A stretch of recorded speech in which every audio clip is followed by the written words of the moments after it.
नमस्कार। Study with PP YouTube channel पर आपका हार्दिक स्वागत और अभिनंदन। आज की क्लास में हम पढ़ेंगे पटवार मेंस 2016 परीक्षा में पूछे गए गणित के प्रश्नों का हल। इससे हमें आने वाली पटवार परीक्षा में किस प्रकार के प्रश्न पूछे जा सके उसका आइडिया मिलेगा। हम उन प्रश्नों को आसान तरीकों से हल करने का प्रयास करेंगे। चलिए शुरू करते हैं। देखिए, पटवार मेंस परीक्षा में पूछा गया पहला प्रश्न था और उस पेपर के हिसाब से 31वां प्रश्न गणित का पहला प्रश्न ले रहे हैं, जिसमें लिखा था 6 संख्याओं का औसत 20 है। यदि उसमें से एक संख्या हटा दी जाए तो शेष संख्याओं का औसत 15 हो जाता है। अब हटाई गई संख्या के स्थान पर 39 जोड़ने पर नया औसत क्या प्राप्त होगा वो हमें ज्ञात करना। देखिए कैसे करेंगे कि हमें पता कि पहला औसत कितना था, 16 था 6 संख्याओं का। अब एक संख्या हटाई तो 5 का औसत कितना हो गया, 15 हो गया। अब हमें इससे कोई मतलब नहीं रहा। अब देखिए ये बोल रहा है कि 15 औसत है 5 संख्याओं का। उसके बाद इसमें एक संख्या जोड़ रहे जिसका मान कितना है, 39 जोड़ रहे। तो हमारे पास कुल कितनी संख्या हो गई, पहले तो 5 थी, उसके बाद एक संख्या और आ गई, हमारे पास कुल मिला के 6 संख्या होगी। अब हमें 6 संख्याओं का औसत ज्ञात करना है। तो देखिए हम कैसे करेंगे। हम मान के चलेंगे कम से कम 39 में से 15 तो वो संख्या आएगी। तो 15 तो वो होगी भी, 39 में से मतलब 39 से तो कम से कम औसत 15 तो कवर करेगी। उसके बाद है कि इसमें शेष कितना बचा है। अब इसमें से शेष घटा रहे हमारे पास कितना आ रहा है, 24। यानी कि जो शेष ऊपर वाला 24 है वो 6 संख्या में क्या होगा, बराबर रूप से डिवाइड होगा। तो हम इस 24 में 6 का भाग दर कितनी बार जा रहा है, 4 बार जा रहा है। यानी कि 6 संख्याओं का औसत क्या हो जाएगा, 4 अधिक हो जाएगा, कितना हो जाएगा हमारे पास से 19। इस 6 संख्याओं का औसत हो जाएगा। अब हम ऐसा नहीं करने चाहते, हम ऐसा कर सकते हैं कि 5 संख्याओं का औसत कितना है, 15, तो उसका टोटल कितना आ रहा है, 75 12। उसके बाद बोला कि भाई 6 संख्या है, उसमें कितनी जोड़ी, 39 जोड़ना है। तो हमारे पास कितनी संख्या हो जाएगी, 6 संख्या हो जाएगी। और इनका योग कितना आ गया हमारे पास, 114। अब 6 संख्या 114 है तो औसत कितना होगा, तो हम इसमें 6 का भाग देंगे तो हमारे पास कितना आ जाएगा, 19। इस पर्सन का क्या हो जाएगा, आंसर हो जाएगा 19। टोटल क्या हो जाएगा हमारा, औसत हो जाएगा। मेंस परीक्षा में पूछा गया 32वां प्रश्न हमारे पास इस प्रकार है कि 15 संख्याओं का औसत हमारे पास 40 है और प्रथम 8 संख्याओं का औसत 30 है और अंतिम 8 संख्याओं का औसत कितना हमारे पास है, 50 है। तो हमें बीच वाली संख्या ज्ञात करने की 8वीं संख्या कौन सी, उसका मान कितना है। देखिए प्रश्न इस प्रकार हमारे पास कि 15 संख्या दे रखी है, 15 का औसत कितना दे रखा हमारे पास, 40 दे रखा और प्रथम 8 संख्या का औसत कितना हमारे पास, 30 है, ये हमारी प्रथम होगी। और अंतिम 8 संख्याओं का औसत हमारे पास दे रखा है 50। तो हमें ज्ञात करना भी 8वीं संख्या कौन सी होगी। मतलब जो संख्या इसमें एक बार 8 और 8 16 हो रहे हैं ना, तो एक संख्या जो एक्स्ट्रा आ रही है वो संख्या कौन सी होगी वो हमें देखना है। कैसा आएगा, ये पहले तो निकाल दो इनका सम। तो क्या करेंगे हम, 8 × 30 + 8 × 50। तो यहाँ पे इसको गुणा करने के बजाय 8 को कॉमन ले लो। तो 8 कॉमन ले रहे तो पीछे कितना बच रहा है, देखो 30 + 50 हमारे पास कितना हो गया, 80। यानी कि इनका टोटल आ रहा है 640 आ रहा है हमारे पास। और 15 संख्याओं का कुल योग कितना आ रहा है, देखिए 15 × 40 से इसको गुणा करें हमारे पास कितना आ गया, 600।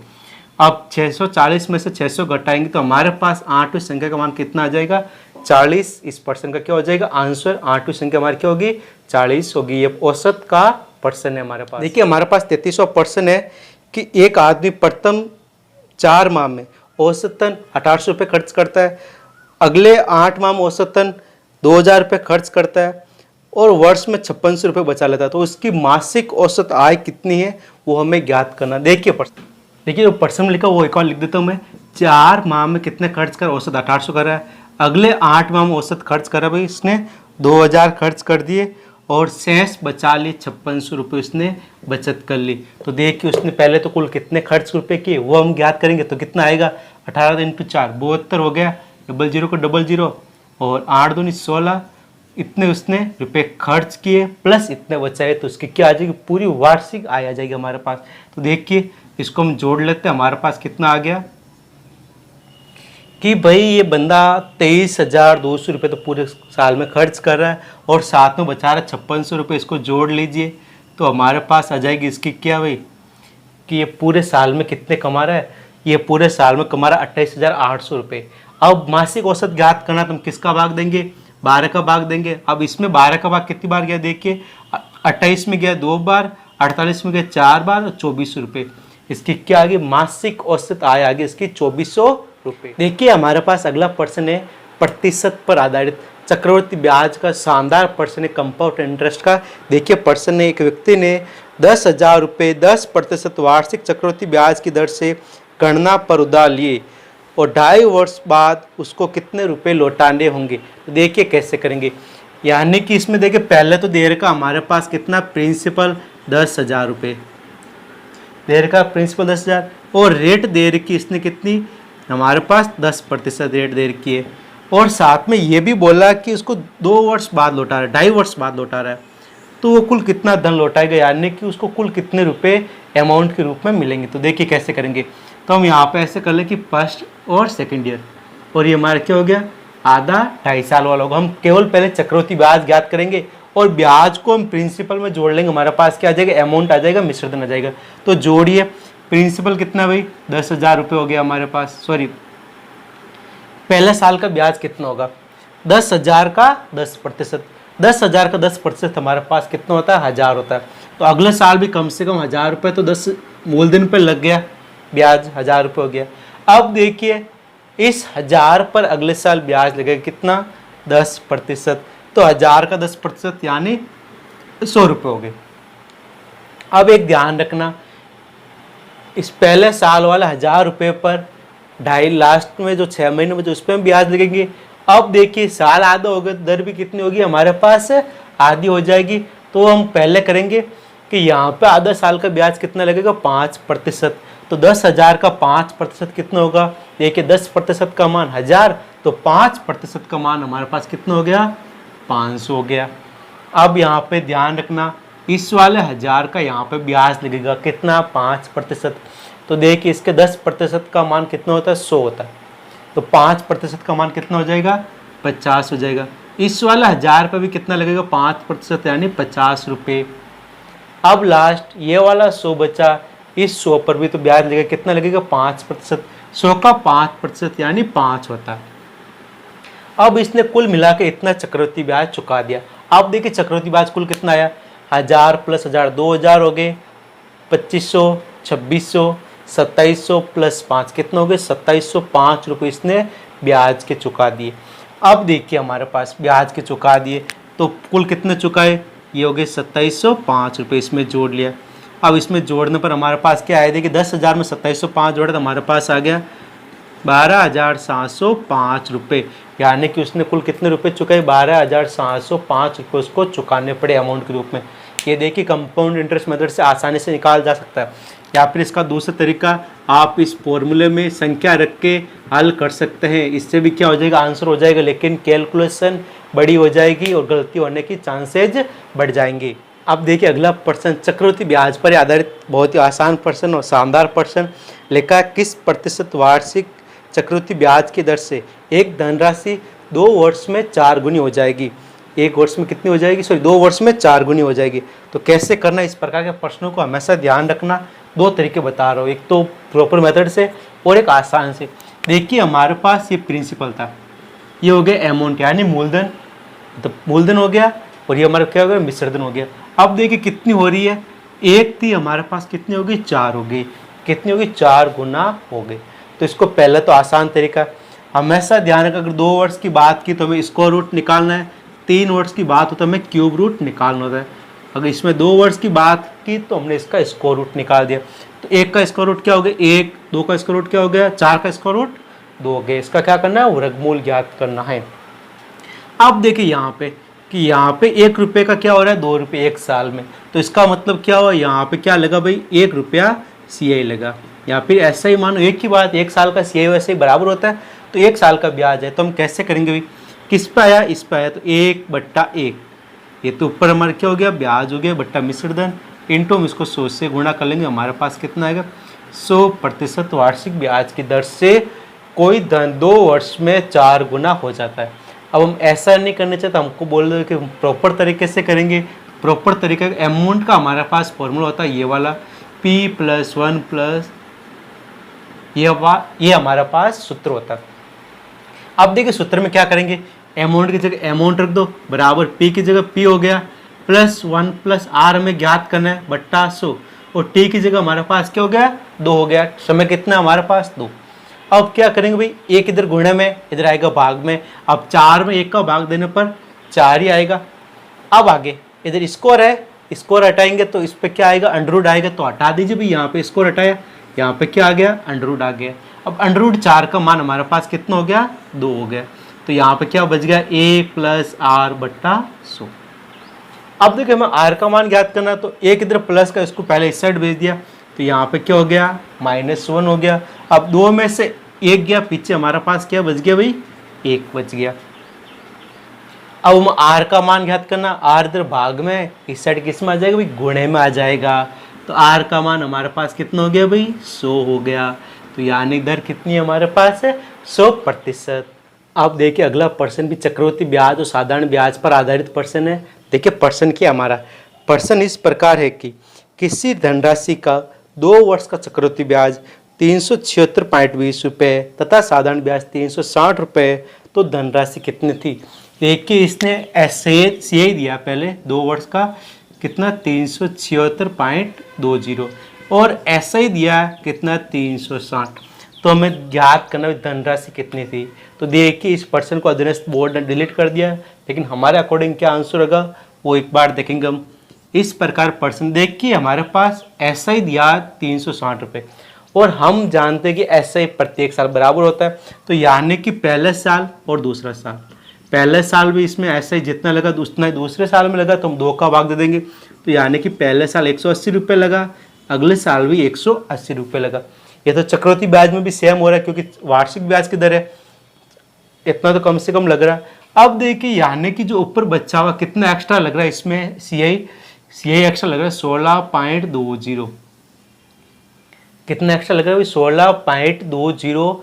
यहाँ पे CI का मान ज़्यादा है, तो 16.20 का है जो पहले साल पर इस पे ब्याज लगा, यानी 180 रुपये पर कुछ ब्याज की दर लगी, तो हमारे पास 16.20 रुपये ब्याज मिले। अब देखिए हमें पहले दर ज्ञात करनी पड़ेगी, तो दर कैसे ज्ञात करेंगे वही हम ज्ञात कर ले। यहाँ पे 16.20 बट्टा 180 इंटू 100, क्योंकि हमें 180 रुपये पर इतना ब्याज मिल रहा है। 5 हटाया, नीचे 100 आ गया, 100 से 100 कैंसिल, 0 से 0 कैंसिल, और 162 में 18 का भाग देंगे तो 9% आ गया। यानी कि इसमें ब्याज कितना लग रहा है, 9% की दर से। अब देखिए हमें इसी के अकॉर्डिंग करेंगे। पहले साल हमें ब्याज कितना मिला भाई, 180 रुपये मिला, कितने प्रतिशत की दर से, 9% की दर से। समय कितना, 1 वर्ष में। प्रिंसिपल ज्ञात करना है, तो प्रिंसिपल का सूत्र क्या होता है हमारे पास, R × 100 बट्टा हमारे पास कितना, सॉरी यहाँ पे क्या होता है, इंटरेस्ट, और इंटू R/T होता है, समय इंटू दर होता है। देखिए हमारे पास ब्याज कितना है यहाँ पे 180 रुपये, इसको हम 100 से गुणा कर लेंगे, और दर कितनी है 9%, और समय तो हमारे पास 1 वर्ष ही है। 9 का भाग इसमें देंगे कितनी बार गया, 2 बार, पूरा 20 हो गया।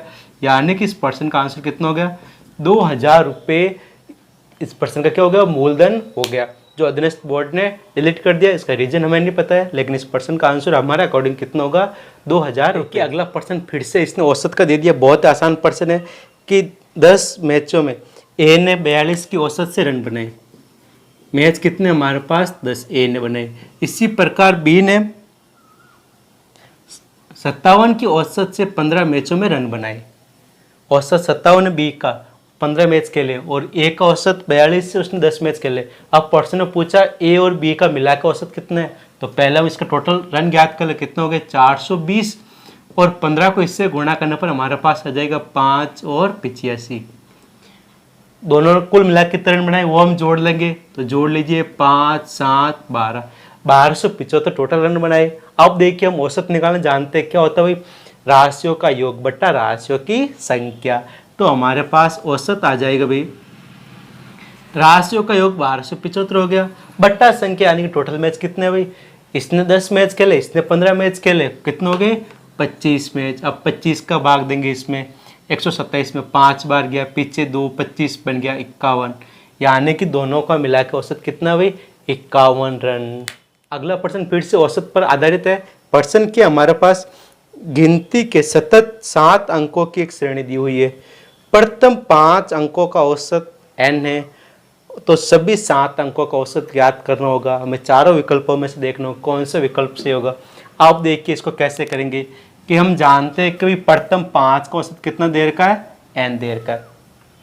तो हम इसमें आसान करने के लिए पहले 5 संख्याएं ज्ञात कर लीजिए। यानी कि इससे पहले हमारे पास संख्या थी एक तो n-1 और n-2 और इसके बाद वापस आ गई n+1 और n+2। ये हमारे क्या हो गए प्रथम 5 संख्या। अब इसका औसत निकालेंगे तो 1 से 1 कट जाएगा, 2 से 2 कट जाएगा, तो कितना आ रहा है n ही हमारे पास औसत आ रहा है।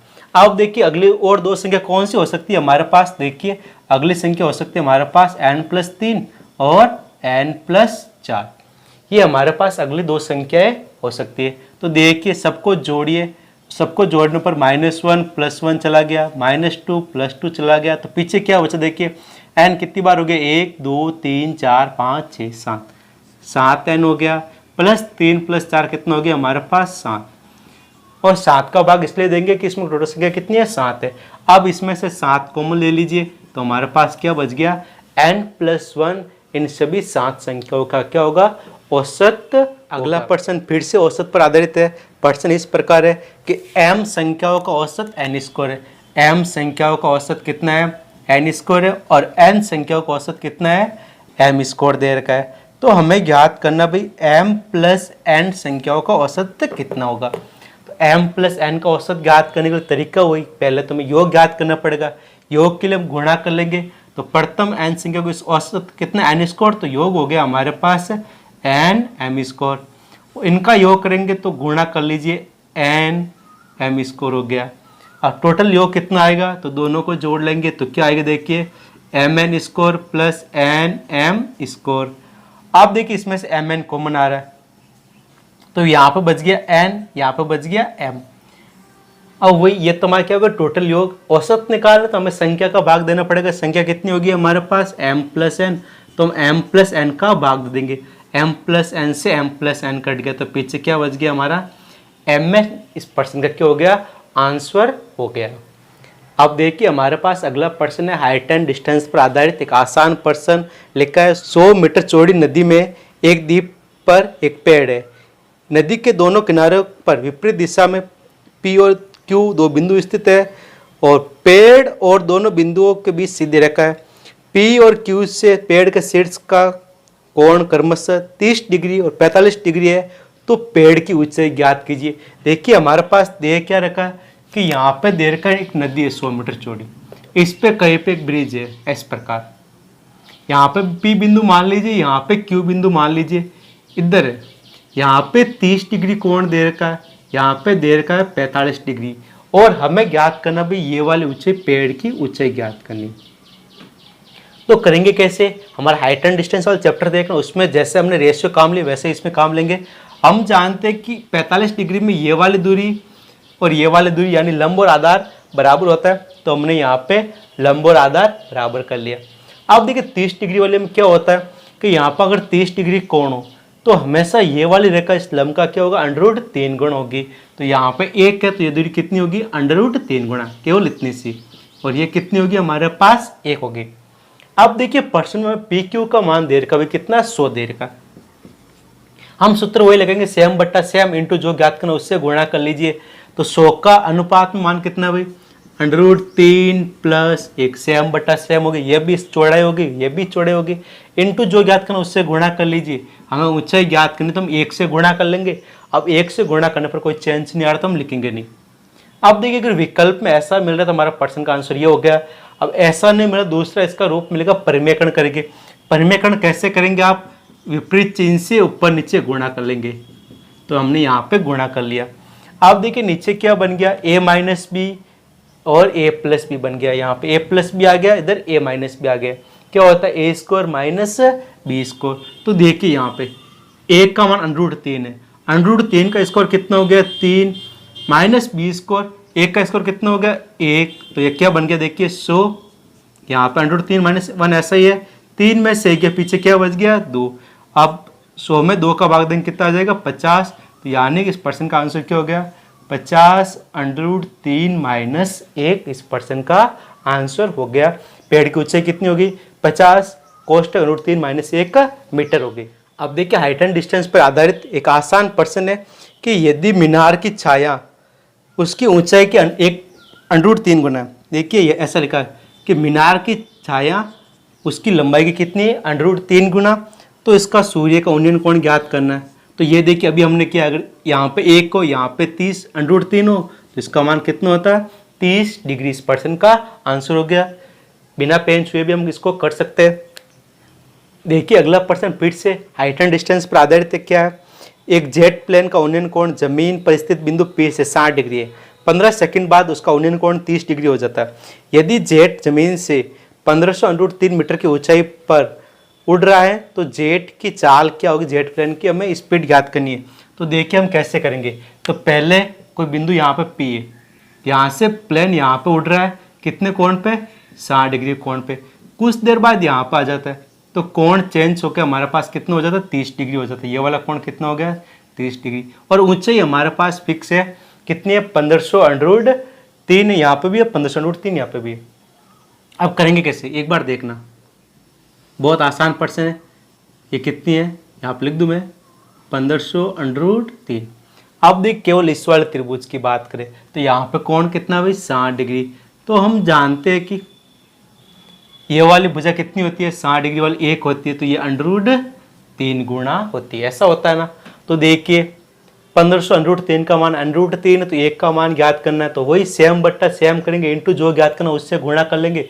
तो 1500 √3 में √3 का भाग देंगे, √3 से √3 कट गया, तो क्या बच गया यहाँ पे 1500। यहां से यहां तक की दूरी कितनी आ गई हमारे पास, 1500। अब ये वाली दूरी हम ज्ञात कर लेंगे। ये वाली दूरी कैसे ज्ञात करेंगे, हम जानते हैं कि यहाँ पे मान कितना है हमारे पास, 1500 √3। अब देखिए ये वाला 30 डिग्री वाला लाइन है, अभी हमने पिछले सवाल में किया, अगर 30 डिग्री वाला लाइन में ये 1 होगा तो ये इसका क्या होगा, √3 गुना होगा पूरी लंबाई।